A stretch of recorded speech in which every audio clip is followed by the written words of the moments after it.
it's Kirsten. Thanks for watching again. I'm really serious, okay? I want to start uploading every week.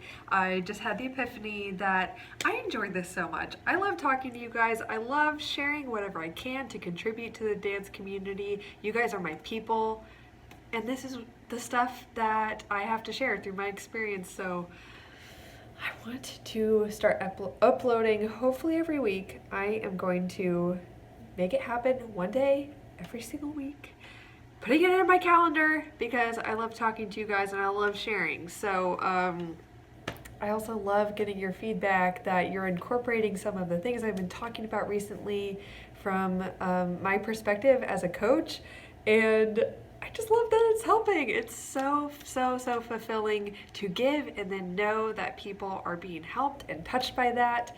That is what I live for, and that's what I do. I'm here for you guys. Before I start this video, I wanted to just pause and say again, I will be having a meetup in New York City on December 8th, which is this coming Saturday. Oh my gosh, I'm so excited, at 2:30 in the afternoon. And if you are in the area, please come message me on either Facebook at TwinTalksBallet or Instagram at TwinTalksBallet to get the location of the meetup. Tell me a little bit about yourself. And yes, I'm so excited to see some of you. And if you're coming, please feel free to bring friends if they've watched the channel before or just would be interested to meet up. I mean, I'm always about growing community, and this is not just about like me and meeting me, but it's also so that we can meet each other and know that there are a bunch of people out there in the dance community who are on their own journey towards consciousness and positivity and all those things. So let's share that with each other. Come join me in New York City. I am so excited to meet some of you.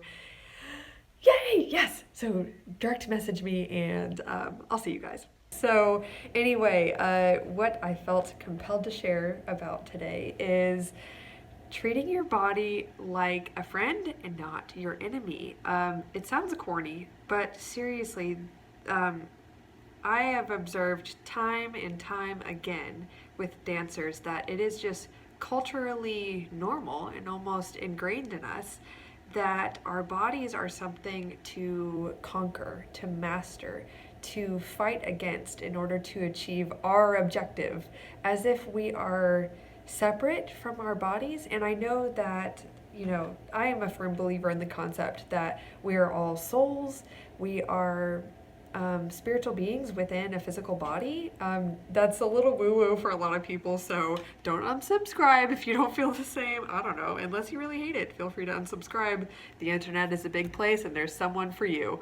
That is not me. But anyway, so what I mean is that yes, there's the concept of you are more than just your body. However, I think that concept goes too far whenever we start to actually separate our bodies and what they're trying to tell us from our identity. And I don't mean that I'm by no means encouraging anyone to feel like what they look like and what their body can do is who they are, but having this wholesome relationship between who you feel you are in your personality, in your soul, in your mind, in your heart, and then what you look like and what you can do on the outside.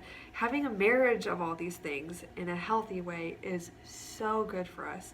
And so long story short, I really want to kind of break down this perspective of like pain is something that we just need to overcome.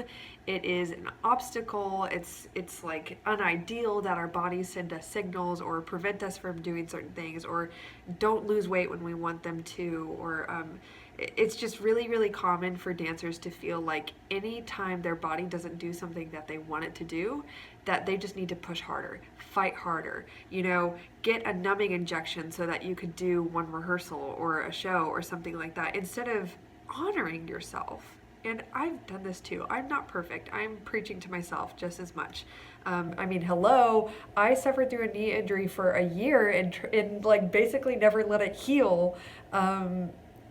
Thinking that I just needed to try harder. I just needed to push harder. I wasn't enough to overcome this injury yet. I just needed to beat my body a little bit more, and then magically one day everything's going to be okay, and I'm just going to prove that I'm a strong, superior person because I overcame an injury. No, I think that is so detrimental, and if my experience can contribute anything to this community, is that your body is a part of you. It is trying to be kind to you. It is on your side. It is the only body you have. It is the vehicle for which you are able to, through which you're able to experience the beauty of life. Without a body, how could you feel what it feels like to dance? How could you take 2 steps and see the beautiful trees outside and the blue sky? How could you hear the sound of someone's voice who you love? How could you hear the music? You know, you would have no home through which you could experience all these things. And so we act like our bodies are against us when they don't do everything we want it to. But, you know, those signals are actually your body saying, hey girl, or hey dude, I'm looking out for you. Please take care. Take care, please. Because we're in this together, and I want you to succeed, but you can only do that when you take care of yourself emotionally and you take care of me, you know, the body speaking. That's a theatrical dialogue I made up. But so I just want to encourage you guys to be kind and to really be inquisitive about how your body is kindly trying to take care of you. If your stomach hurts, you know, that doesn't mean you need to eliminate more foods all the time. That doesn't mean that you need to go on a crazy restrictive diet.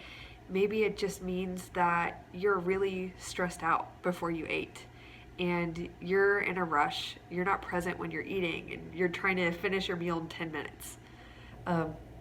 You know, that's just one example of how your relationship with your body and the circumstances under, or the way that you're feeling in relation to your body, how that can change the way your body reacts to you.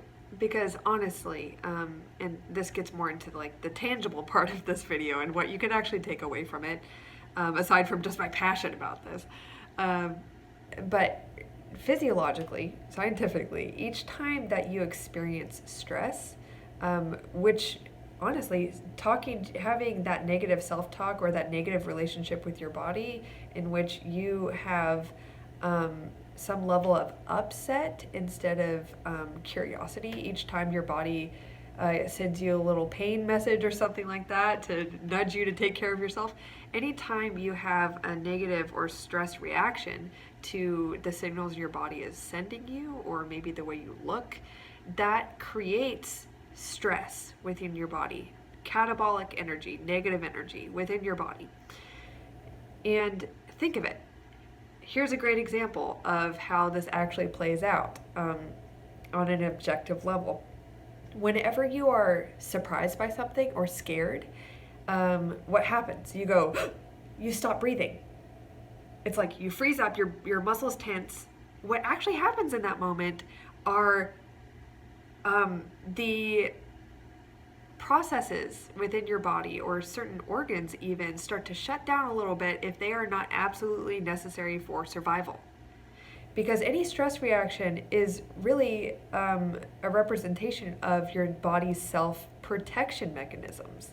We think of stress as its own thing, but really what that means is your body feels there's something to fight against. It needs to protect you from a threat. And so if you start perceiving your body as a threat, or really anything, this negative energy or stress starts to manifest in your body. Your body doesn't start to work, or it doesn't work the way it does in health.